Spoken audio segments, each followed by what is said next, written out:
Today, I would like to share previously unseen photographs and artworks of Mrs. Florence Drumright, the wife of the U.S. Ambassador Everett F. Drumright.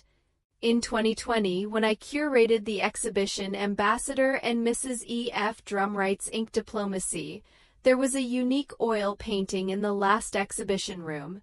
This painting is a portrait of Mrs. Drumright. Te-Chin, a highly influential contemporary painter in Taiwan then, painted this in 1961. In 1961, Te-Chin took part in the Contemporary Chinese Artists Joint Exhibition organized by the United States Information Service, USIS. The following year, the U.S. Department of State invited him to tour the United States, after which he lived in Paris for 3 years. Therefore, I suspect she created this painting after the joint exhibition in 1961. He fully captured Mrs. Drumright's resilient personality, her astute eyes, and her elegant demeanor. Furthermore, to the right of this painting we can see a painting of an old pine tree on the wall to the right of the artworks by Chu Jian and You-xuan's. This is one of Florence Drumright's artworks. Florence drew this painting of old pine tree originally as a 90th birthday gift for senior advisor Zhang Kun. I am not sure why Florence never sent out. When Professor You-xuan saw this painting in the catalog in 2022, he praised, "She painted very well." Also, in the first episode of my guided tour series, there is another painting by Mrs. Drumright.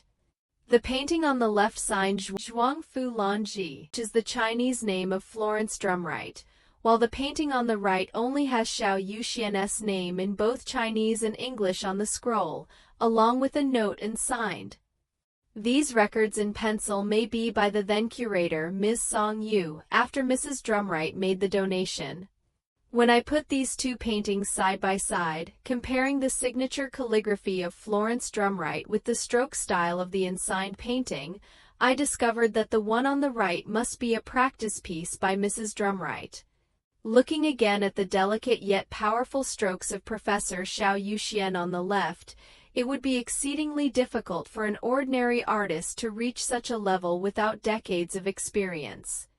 Now let us look at Professor You-xuan's painting, listening to birds chirping on wisteria branches, which has always hung on the wall of Mrs. Drumright's home. Her niece, Diane McLaughlin, provided this photo. This shows that Mrs. Drumright admired Professor You-xuan's artwork. Now let us look at 5 of Mrs. Drumright's surviving works. First, look at these paintings of flowers, birds, and butterflies. She painted the butterflies in the morning glory and blue swan chrysanthemum very vividly. Also, she did the birds in the sunflower and the banana leaf with bird very nimbly and full of charm. From these we can see the influence of her teacher, You-xuan. Next, let us look at a painting in the exhibition where Dan-cheng inscribed, "Florence Drumright painted the plum blossoms, Mei-zhen planted the orchids, and Dan-cheng added the chrysanthemums." I have introduced this in a previous video. When we look at the brushwork of the chrysanthemums below, it is quite similar to Professor Dan-cheng's style. Therefore, it is evident that although Mrs. Drumright only lived in Taiwan for 4 years, by standing on the shoulders of giants and learning from the masters, she was able to achieve considerable success in artistic creation within a brief period. When curating the exhibition, I used a fishbone diagram to analyze the lives of Ambassador and Mrs. Drumright. I am now grateful to Diane McLaughlin for providing these Mrs. Drumright's treasured photographs, which allowed me to add much more detailed information, bringing her life vividly to life. Mrs. Drumright's parents had 7 children, all born on this estate in the small town of Milledgeville, Illinois. Her father, George Bergen Tietz, made a living in the harness business. Her mother was June Acker Tietz. These are photographs of the parents in their youth and on their 50th wedding anniversary. She had 2 brothers and 4 sisters, including twin younger sisters. One named Elizabeth, nicknamed Liz, and the other Phyllis, nicknamed Billy, a boyish name. After Ambassador Drumright passed away, Mrs. Drumright moved to Florida in 1999 to live with her sister Billie. Billie is Diane's mother, who, influenced by Mrs. Drumright, also loved Chinese art and culture. This is a photo from around high school. She obtained her pilot's license in 1940. She graduated from Coe College in Iowa in 1942 with a Bachelor of Arts degree, majoring in English. This was likely during her college years. After graduating, she attended Columbia University in New York, where she worked as an editor and cover designer for Columbia University Press. Later, she became a reporter for the New York Times. At that time, the renowned painter Henri Matisse even gifted her a limited edition of 200 reproductions of a lady's portrait. Afterward, she joined N.W. Ayer as a public relation for the Boeing account.